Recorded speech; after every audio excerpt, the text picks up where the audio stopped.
MLB Pipeline's top 100. You got Paula, Hope, Quintero, Serot, and Emil Morales. But let's start with Eduardo Quintero, outfielder, 6'1", 175, bats right, throws right, 20 years old. What can you tell me about Quintero? What's your favorite thing about him as a prospect? Well, the arm and the defensive aspect of it. So a lot of times whenever you go and you compare all these guys, I don't like to compare them. They're different players. I don't like to rate them because, like I said, it's a totally different. Josue Paula is a totally different player than Zyre Hope. For me to compare Josue Paula and say who's better, my answer to that is they're different. Okay, so if you want to ask me what player is better at this one specific thing, then I can answer that question. But if from an overall perspective, who's a better player, I would have to say my answer would have to be different. So my answer on Eduardo Quintero, the arm is not only big time, the arm is accurate. The athletic ability is off the charts. So the defensive piece for him and Zyre Hope, I think, and even Mike Serot, but I think especially those two, is really, really, really good. So first of all, the defense.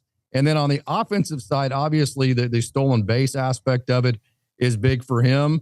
So he has the ability to hit over 300, right? To be a guy that can get on base via a base hit and then also hit home runs. So I think as he goes on, it's going to be about raising the ceiling. The thing, it's like all these top prospect guys, we know they have high ceilings.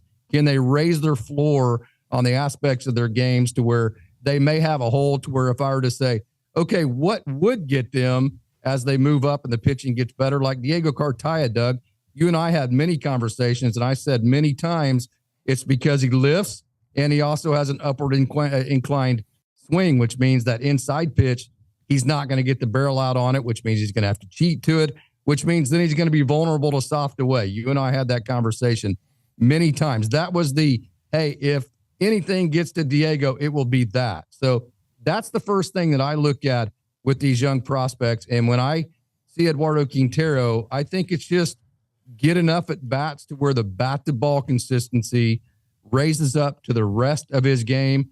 I will say this in terms of potential, being able to hit home runs, steal bases, play defense, throw guys out, impact the game with his arm, impact the game by getting a base hit, impact the game in every which way a 5-tool player would. I personally think Eduardo Quintero has the most overall complete set of tools. Don't get me wrong. I'm not saying he's the best player by any stretch. I think he does have the overall best set of tools. Now, as far as the bat goes, I mean, a lot of interesting things that stand out. 88 walks, the fourth most by any teenager at the minor league level. You hear experts that analyze swings talk about the hip-shoulder separation. You can drive the ball to all fields. But what stands out to you as a hitter? Because I look at the fact that, I mean, swinging at 37% of the pitches. I mean, is this a bat that you could see because of the pitch selection and being advanced from that standpoint that has the chance to develop into a hitter that could actually play for this organization's, not just use as a trade chip or something like that? Well, the thing about Eduardo, Doug, is that he doesn't have to get a whole lot of hits and still have about a 130 WRC plus, because he's going to be able to use his speed. He's going to be able to gather some base hits. He's going to be able to hit enough home runs. And so whenever you get back and you peel the onion and you get behind the curtains and you look at all the different things that he does from an analytical perspective, yes, the plate discipline's good, which is a good thing. That's always a situation, though, to where I monitor as you get up to the AA level, because it's like the Alex Freeland deal. It's like the Josue Paula deal. What I'm very interested to see with the Josue Paula is he has great plate discipline. He doesn't swing the bat a whole lot. And so I think that actually hurts Alex Freeland in certain situations, because I don't think he's aggressive enough early in counts in the pitches that he actually can hit and can drive from major league hitters and many times at the AA level. So Eduardo Quintero always, that's one thing we liked about Dalton Rushing, was that he swung at the right pitches. So yes, I would say that's a plus for him. I have not seen, when you're at the low A level, those guys a lot of times struggle to throw strikes. So if you're asking me to analyze the plate discipline versus swinging at this and swinging at that, it's just way too incomplete for me to say right now what kind of plate discipline he has, how that translates to even a high A level or a AA level. I just haven't seen enough of that. Really, the only way that I can evaluate Eduardo Quintero right now is on an overall tools perspective. That goes back to what I just mentioned a minute ago. And I can tell you this, he is an awesome dude. I mean, he's a Teo Hernandez type personality, the way that he smiles, the way that he loves playing the game. So there's just really not anything to not be excited about with him. And it's pretty incredible when you think about it. For an organization where the system is designed for you to not have a top 5 farm system, you get about a Venezuela for $297.5 thousand. He was a catcher, and now he's an outfielder. He's one of their top prospects. It's pretty incredible to see them do that. And I think, look, that does not go unnoticed with me as far as putting him in the category of Teoscar Hernandez, just as far as his character and his personality. Because if Teoscar Hernandez was a bad dude, like, they would have traded him this offseason, right? I mean, like, it can be the difference between you staying or getting traded from an organization. So great to hear that. Now, Josue Paula at number 2, that's got to be the most talked about Dodgers prospect in quite some time. 6'3", 185, bats left, throws lefts, 21. What are your thoughts on his trajectory, and what do you think he needs to do to level up this season? I just wish people would pump the jets on this young man. He's 21 years old. Okay. I mean, he's going to be a good player. The baby Jordan, all those kinds of deals. That's all that stuff is great. And I know the players, they would say, hey, we don't pay attention to it. There's no way you can get away from it. I sat next to Diego Cartaya's mom and dad on multiple occasions at the AA level. And I can tell you, they were struggling. I mean, whenever you put this amount of pressure on a young man to do this or that, and one of the hardest things to do in sport, which is hit a baseball, which is what he is. He's a hit first guy. It's always a situation to where I am more cautious than I am, just excited to go out and overhype a guy. So if I sound like I'm not overhyping Josue Paula, it's not because I don't think he's a good player. It's that because I think it would behoove him if people just chilled out and let him develop as a young player before they started putting all these next Jordan Alvarez type tags on him.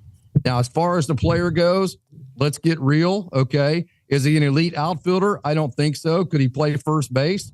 Maybe, but right now he's not hitting home runs. First base, not a ton of home runs, but first base is a position you're probably going to want a few more home runs. Now, that's not to say he doesn't hit the ball hard enough to hit home runs. His impact on the ball and exit velos are great. They just come out at a lower trajectory. I've actually broke his swing down, and a lot of his adjustments actually are at the front of the zone, which leads to a lot of lower line drives. So I think you'd probably have to which sounds kind of weird. I broke it down on a video. I think there's some things he could do to get the ball in the air, but you're talking about swing changes and trying to do that at the AA level with the amount of pressure that he has on him. If you make a swing change and come July, you're hitting about $190, then people are going to start going, well, what the heck is wrong with Josue Paula? So I think there is some tweenerism to his game on the defensive side of the ball. I think there's maybe some debate as to, okay, do we tweak some things to get him to hit the ball in the air more so we can take advantage of the excellent impact that he puts on the ball? So I think there's some tweenerism there as far as that goes. Now, obviously, the things that he does great, he has a better strike zone, as Tim Rogers, wonderful Tim Rogers of Dodgers 2080 Blue Madness. You haven't been over there, go check him out. He had a wonderful, both had wonderful interviews with River Ryan. Tim Rogers would say, he knows the strike zone better than the umpires, right? But here's what I think is going to be interesting to watch with that plate discipline. At the lower ranks of the minor league level, when pitchers don't thrust those strikes, then when you take pitches, it's ball one. As you go up in the minor leagues, especially at the AAA level, when you're facing guys that have major league experience, if you take too many pitches, it's going to be strike one instead of ball one. And so I'm curious to see if he's going to have to start swinging the bat a little bit more as he goes on and starts being a little bit less selective as the pitching gets better. I think that's the cat and mouse game. That cat and mouse game for Josue Paula, the cat and mouse game of can he raise his launch angles, and then the cat and mouse game of where does he play defensively? See, that's so fascinating to me because you look at the numbers. I mean, very disciplined. He swings at pitches in the zone 68% of the time. He doesn't chase. He hits the ball hard, But as you point out, 12 home runs in 102 games. For a prospect at his stage in his development, how much of that is going to be a conscientious approach thing to say, hey, like, I need to be showing teams I can hit 25 to 30 home runs and continue to raise my stock? Or is it, hey, just play your game and everything will figure itself out? Josue Paula has become the Dodgers' #1 prospect, being Josue Paula. Let me take you back to a AAA guy that's probably not even going to get an opportunity this year. He's not on the 40-man yet. I think he will eventually be a major leaguer. Austin Gauthier. You know Gator. We all love Gator, right? He's just kind of caught in a Dodgers organization that is so full of talent that it's hard to get a look. So Gator added 15 pounds. He tried to add lift to his swing. He tried to be everything he's not. And come about the 1st of July last year, he was hitting about $190. And he wasn't walking, and he was not being Austin Gauthier. He went back to dedicating himself to what he's always been, walking, hitting the ball the other way, hitting hard line drives, and getting on base. He had one of the best second halves of the season of any minor league player out there, period, in a discussion. So if you're asking me, Josue Paula has become the #1 prospect in the Dodgers organization. Being Josue Paula, let the power sort itself out as he goes on. I compare him, I know a lot of people compare him to Yordan Alvarez. I've actually analyzed his swing, put him next to Rafael Palmeiro. I think his swing and everything, the way he sets up, is a carbon copy of Rafael Palmeiro. And if you notice, as Palmeiro, now I know there are some external circumstances there we will not get into. That's an entirely different set of, that's probably a whole season worth of shows there. But I think the power can increase as far as getting the ball in the air, kind of similar to that flight right there if you analyze those two swings. So I would let it happen naturally. I would not tinker with that swing whatsoever. It is such a sweet swing, and I would just kind of let it happen as it goes. And if it doesn't, then you still have a guy that impacts the baseball and is going to hit a ton of doubles. Yeah. I mean, you look at it, just replaying Palmeiro's swing in my head, the smoothness. Yes. It definitely, you can kind of see those similarities. He did have that hamstring issue where he had that 0 for 18 slump, that 99 play appearance at the All-Star break. So that a really good year, almost as many walks as strikeouts. But do you think that he's going to take a leap this season? And when would you expect him to potentially make his debut in the show? I wouldn't expect it to be this year. And I just think that's a little bit too soon. I think it's best for him. Double A is the biggest jump. I always say that, Doug, for most guys. You're facing major league talent. Now, are you facing major league execution? Absolutely not. But 2 years ago, the Tulsa Drillers, the Double A team for the Dodgers organization, had the highest average velocity per pitch of any team of any level in professional baseball. That's a Double A team. So you're facing major league stuff at the Double A level. We've seen guys get to Double A and just crash out. I mean, there's a couple things that get you. One is father time. The other is talent level. And a lot of Double A's, a lot of times where the cream starts rising and it starts separating. So this is going to be a huge year. I would warn people, if Josue Paula isn't like the hitting 400 in June, and you look at, I'll give you a perfect case scenario, Jackson Ferris on the pitching side last year. One of the reasons why I'm more convinced that Jackson Ferris is a superstar type of guy is because he struggled for the first half of last year, and it didn't bother him at all. So if you see DePaula in a situation like that, to where he's having to adjust to double all the talent and the high velocity and whatever it may be, that makes Double A so difficult. I'm not going to be concerned about it. What I'm going to be interested to watch is to see how he makes his adjustments from that point on. Now, he may just be that good to where he starts dominating Double A baseball right off the bat. Most guys don't. So that would be my warning there. All right, talk to me about Zyre Hope, number 3 on the list. He's spent pretty much the entire 2025 season in high A. Strikeouts were up. The whiff rate was up. Still, he hits the ball extremely hard. He's an athletic player. What are your thoughts on Zyre Hope and his potential? Well, I'm going to go back to the first thing I said about Eduardo Quintero, and the fallback where you raise the ceiling here. We kind of mentioned with Josue Paula, where does he play defense? That's one of the biggest problems you have in that scenario. There is no problem with that with Zyre Hope. This is a tremendous athlete. Zyre Hope is a great athlete. He is an incredible human being. I don't mean a good human being, an incredible human being. He's one of the hardest workers you will ever meet. He is all about business. He's all about getting better, doing his work, and showing up every day. So the defensive piece for Zyre Hope is going to match the offensive piece. And I know whenever we talk about prospects, and I'm guilty of it too, because whenever I put their highlights in every day, it's always of them hitting home runs or the offensive side or whatever they're doing offensively. I think I probably do a little bit more defense than most people, and I try to be fair there, but it's harder to get defensive clips. So I'll say this, Zyre Hope is a very good defensive player. He's a great athlete. He's scared of nothing. His routes are good. And by the way, don't forget, he was a pitcher in high school, and whenever he became a professional, there was some debate whether he was going to be a hitter or a pitcher. That goes to show you the arm strength. In terms of the offensive side of the ball, obviously the exit velos, the pull side power is incredible. The opposite field power is incredible. Here's what I really like about Zyre Hope. Okay, we mentioned that, in my opinion, the adjustments for Josue to Paula are at the front of the zone.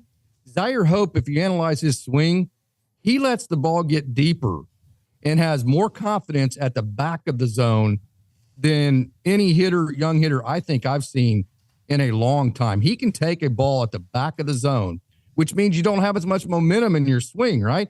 So you have to be really strong to hit something at the back of the zone with maximum power, because you don't have the momentum, the forward movement and force to make impact with the baseball. He does as good of a job at the back of the zone as anybody I've seen, which suggests to me, if he has a game plan of which pitches to swing at, I think that immediately cleans up a lot of the swing and miss, because when you let the ball get to the back of the zone like he does, that means you're letting the ball travel that much further. You're seeing spin that much longer. I think a lot of his swing and miss right now is just being in high A and not really having totally accurate game plans in terms of not having enough information on who you're facing.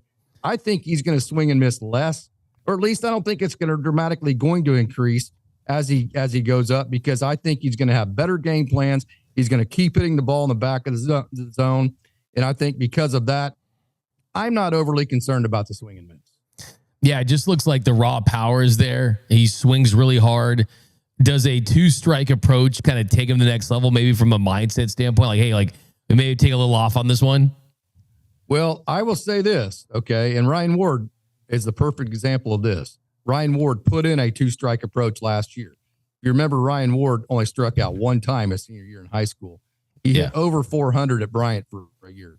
So he knows how to put the ball in play. So last year, Ryan Ward spread out. He flattened his swing with 2 strikes. He started shooting the ball the other way. So if there is anybody that Zyre Hope needs to counsel on a 2-strike approach, it would be Ryan Ward.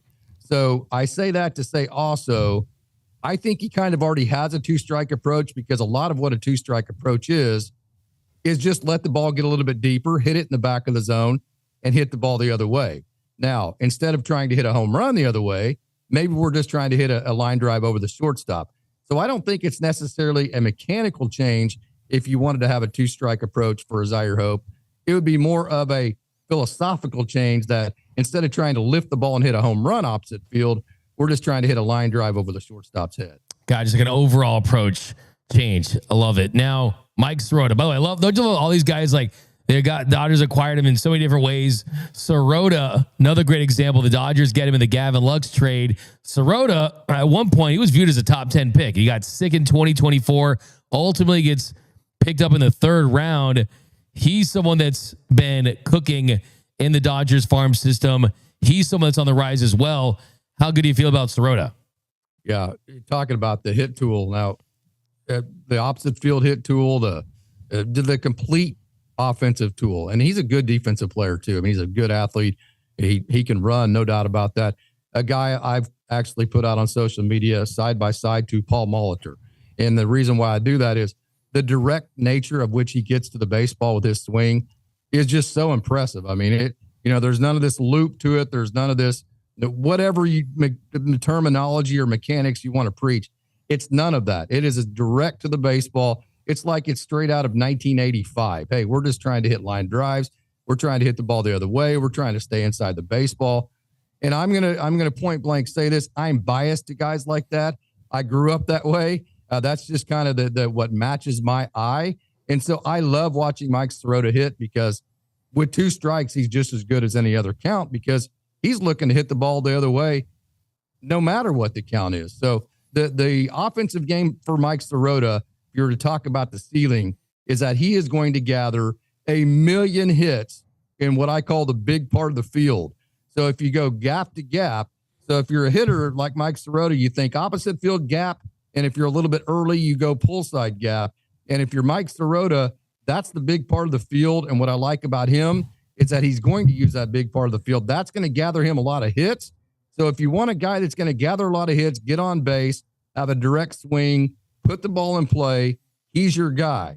If you want a guy that's just going to hit more pull side home runs and be the power guy and swing and miss more, it would be Zyre Hope. Probably if you want the guy that's in between those, it would be Josue to Paula. Now let's talk about an infielder. Number 5, Emil Morales. Bigger side, 6'3", 191. Bats right, throws right, 19. He's hit wherever he's been. Dodgers picked him up for $1.897 million in 2024. He's born in the Canary Islands. What do you like about Emil Morales? Yeah, well, the first thing I talked to Manny Pimentel, who's the director of scouting in the DR. Manny Pimentel worked with, but I wouldn't say worked with, but was very, very familiar with Emil Morales in that crop in, what was that, 2024 that came over. And so the first thing that Manny mentioned was that Emil Morales, like a lot of these other guys, he was the leader of that international class that year. He has absolute leadership skills. A big dude, I think, easily could play third base at the major league level. With all the shortstops are in the Dodgers system, it'll be interesting to see what they do with him. I think he's probably a natural at third base, good enough to play shortstop, that kind of deal.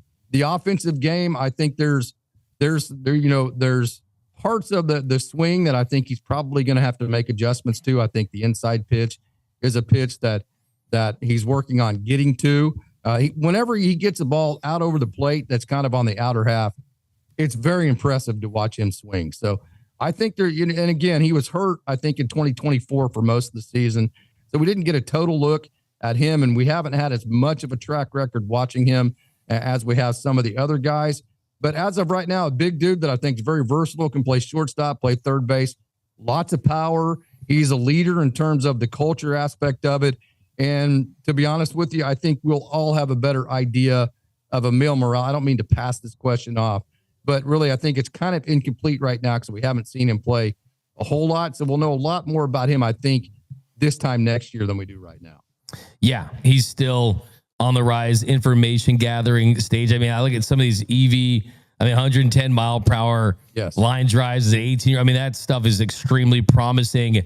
Alex Freeland is someone, Casey, we didn't see on Saturday, by the way. A little surprised. He's someone that a lot of organizations, there'd be a lot of hype around him. And the Dodgers, it's like, is he just another guy? Is he a depth piece? What do you think his ceiling is at the big league level?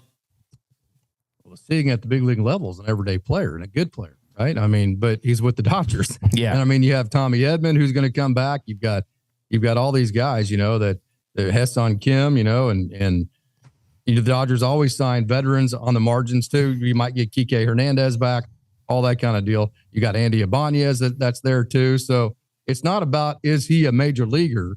It's about, does he have opportunity with the Dodgers? And so that's the question for me. Now, the one thing I would say about Alex Freeland, great athlete. He's known to steal over 30 bases in a year. I think he's way better left-handed offensively than he is right-handed, although I think the right-handed bat, even though maybe the numbers didn't quite look like it, at times I think the right-handed bat took some strides last year. I think he's a very good defense. He's a great athlete. Very, very, very good shortstop. He transitioned to third base very well. So the two things, obviously, that are going to determine whether Alex Freeland can have success offensively at the major league level. Can he tame the swing and miss? That's always been the issue with Alex Freeland. And I think a large part of that, Doug, if you were to ask me, how can Alex Freeland tame the swing and miss? My suggestion would be quit taking so many pitches. I know that's, the walking and that kind of deal, the discipline's good. I would suggest swing the bat more. Swing the bat more early in the count. Sometimes those are the best pitches you can hit. And I think if Alex Freeland was more aggressive in swinging the bat early in the count, he would put a lot more balls in play. And when Alex Freeland puts the ball in play, if you look at just his in-play ball numbers, he's a good offensive player. So that's kind of where I would be at there. Again, there's people that know a heck of a lot more about this than I do that work on this every day. But just from what I've seen, you asked me my thoughts, and those are my thoughts on that issue.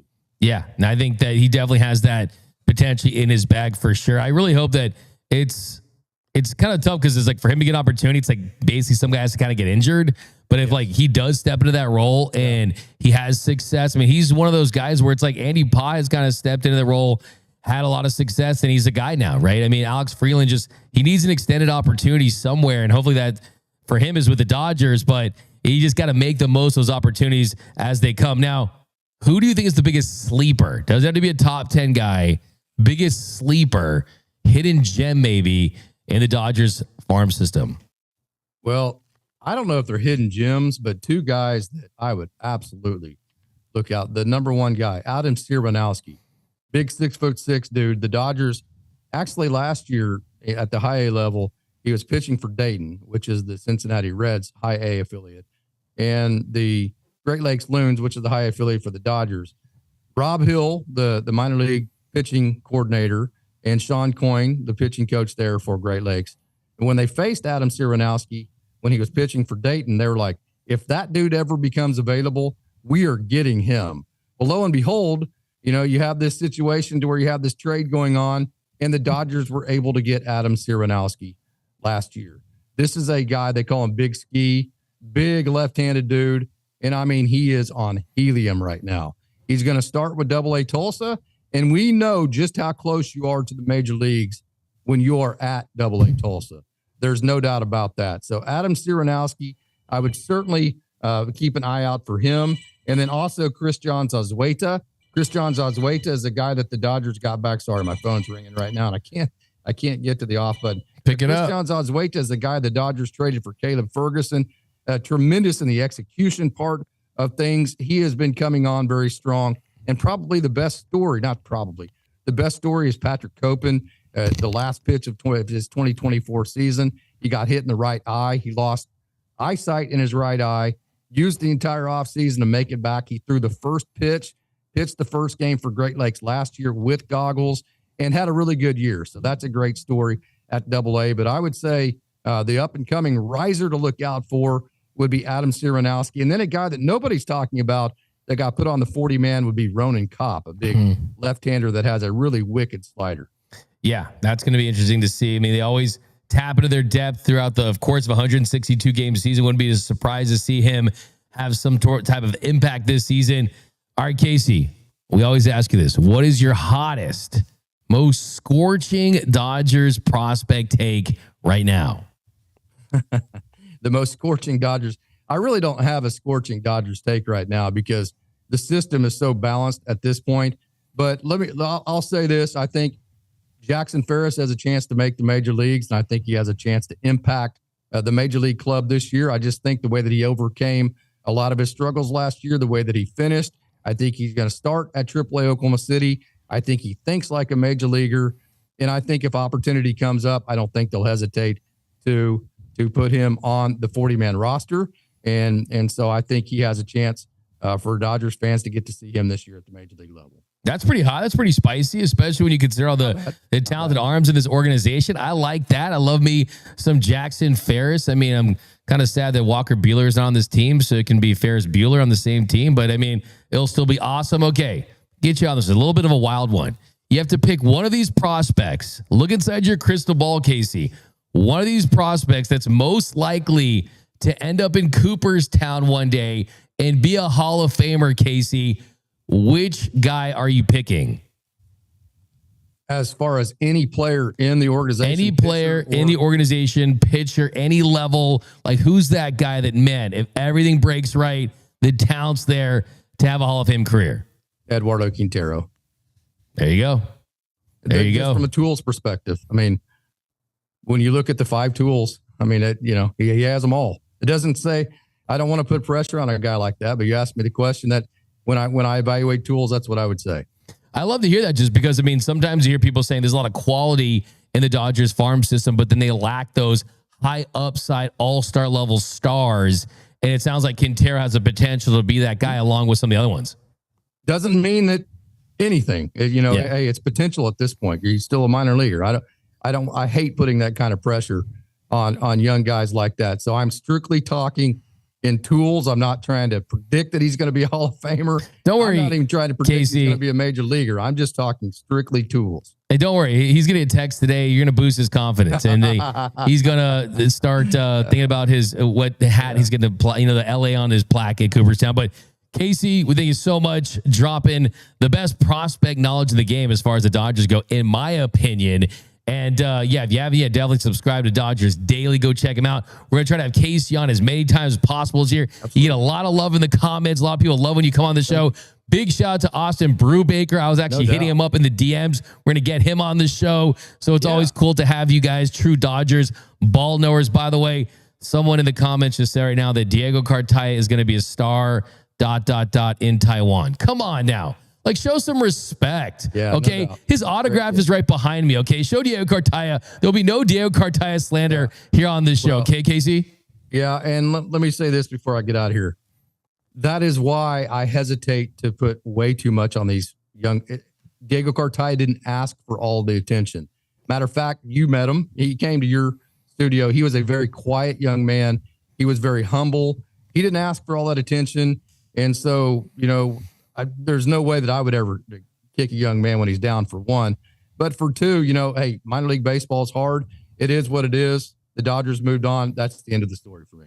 Oh, yeah. No, I'm a Diego Cartaya truther until the end of time, Casey. I'm totally with you. But thank you so much for joining us here on Dodgers Dugout Live, the #1 Dodgers podcast and Dodgers show on YouTube. Go follow Casey over on the X at Dodgers Daily. You post a lot of great minor league clips. I don't know how you get these things, but it's like underground footage. I mean, but it's incredible content. I know you're getting ready for a big, long season and a run for a three-peat, Casey. Actually getting ready to go referee a basketball game tonight. Oh, really? Gotta get.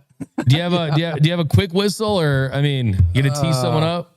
Oh, I used to have it depends on the game, right? I mean, it just depends on the flow of the game, but I used to have much more of a temper than I do now. I'll put you that way. Hey, just go call some flagrant fouls. Yeah, go throw some tees. Throw the coach out of the game. I love it. But Casey, exercise too, man. I'm kind of fat, so I got to eat some exercise. Hey, man, you ref it up and down. Maybe I got to get a ref gig. You know what I mean? I mean, ABS isn't going to take you out, so you'll be good. I hear you. Yeah. I love your brother, but I go hang out with my wife, man. All right, thank you, Casey, man. Take it easy, brother. See you. All right, there he goes, the great Casey Porter, rocking with us here on Dodgers Dugout Live. Leading off the hottest story in Dodger baseball. So let's go to the 7th inning stretch. You guys are making me laugh that whole entire interview because you guys are just dropping gems. So I want to read some of those next here on the 7th inning stretch.